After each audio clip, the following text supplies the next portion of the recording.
Raptors beat the Sixers. I didn't really like either team, but I don't like Drake more, and he supports the Raptors, so go Bucks. Boston Celtics, their season is over. It was a tough, long season. First round, all right, everything's clicking, and then they forgot how to win at home. They're going to have one hell of a roller coaster offseason because Irving could be gone. Horford, if he opts out, although he wants to stay with the Celtics, but you never know what happens, and Terry Rozier could be gone. So I guess stay tuned to the next coming months for that. Now, we need to really, really talk about this Yankees lineup here because some of these lineups I just don't understand. I'm going to pull up one that I had, that I sent my dad the other day. Yeah, there's lots of problems here. At the time of that, Sanchez was batting .244. Gardner was batting .216. It just was not a very good, sound lineup.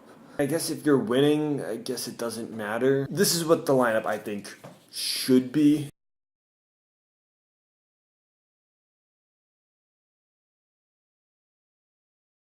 Why I sort of like this lineup, well, LeMahieu and Frazier have been pretty much our most consistent hitters pretty much all season. I like Urshela, he doesn't have too much power, but he's been pretty consistent.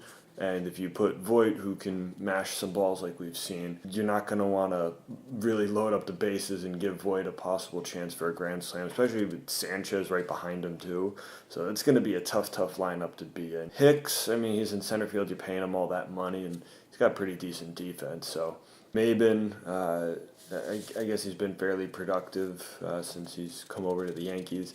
Then we have Torres batting 8th, which I don't want to put him down that far, but I sort of thought of it more as have him and Gardner sort of being the last ones in the lineup, but also if you get to that bottom of the lineup, like at the beginning of an inning, then you can sort of have them as sort of like extra leadoff hitters with like maybe some speed and youth on the bags for everybody else behind them. Now when we get everybody back, hopefully, what I think the lineup should be is still LeMahieu batting first at second base, Frazier in left field batting second, Aaron Judge will go to right field, Stanton DHing, Voit will bat 5th now.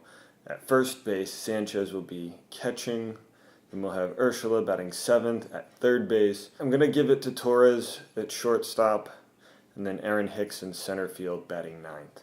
You're probably noticing I left off Serdidi and Miguel Andujar.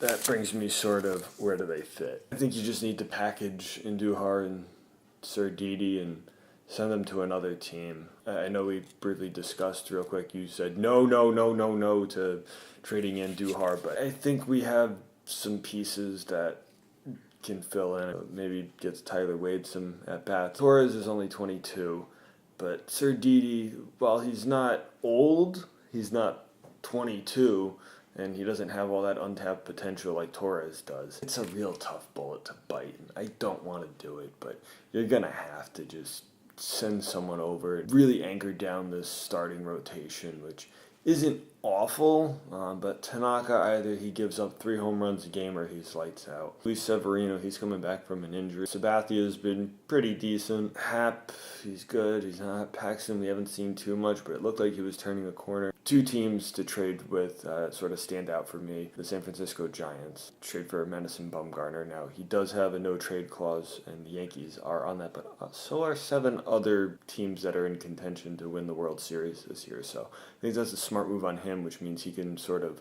pick and choose who he actually wants to play for, because the Giants aren't going to trade him to a non-contending team. So that's not really how the trade deadline works. Well, the Giants are kind of old at short and third. The other trade target would be the New York Mets. You can either have Matz, Syndergaard, or Wheeler, I was looking at. And while none of their numbers flash right now, they all 3 have been pretty decent over these last several years, and I think they could be like a good 3rd, 4th slot pitcher heading into the postseason and helping down the stretch to give some guys some extra rest. Those are my thoughts. Let me know what you think, and I will talk to you next time.